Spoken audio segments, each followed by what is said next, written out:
Mən Azərbaycanlıyam. Azərbaycanlı ailəsində böyümüşəm. Gözümü açandan anam yayın sonu ənənəvi qış hazırlıqları eləyirdi. Amma bir şey də vardı ki, onu məxsusi mənə görə eləyirdi. O da badımcan turşusu. Badımcanların qarnından natamam kəsik atıb duzlu suda qaynadıram. Şirin suda toxumunu çıxarıram. Üzərinə ağır yük qoyub acı suyunun axmasını gözləyirəm. Ət çəkən maşından sarımsaq, cəfəri və yaşıl nanəni keçirirəm. Yeni bir yem bu ətimdən həmişə şadlanırım. Bu qarışıma mütləq quru nanədə oxalayıb duzunu vururam. Əslində içliyi zövqünüzə görə eləyə bilərsiniz, amma mən məhz bu cür sevirəm. İşimdən zövq alalı içliyi badımcanların içinə səbirlə doldururam. Şüşə qaba yığıb aralarına duz səpirəm. Qab boş qalmasın deyə üzərinə əlavədən şirin yaşıl biber də yığıram. Qara üzüm sirkəsinə şəkər tozu qarışdırıb turşuya əlavə edirəm. Çox az da su tökürəm.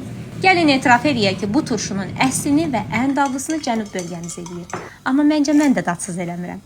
Kartof qızartması ilə müsibət alınır. Suyuna da çörək batırıb yeyirsən. Bəs siz hansı yeməklə sevirsiniz bu turşunu? Ümumiyyətlə bu il badımcan turşusu eləmisinizmi?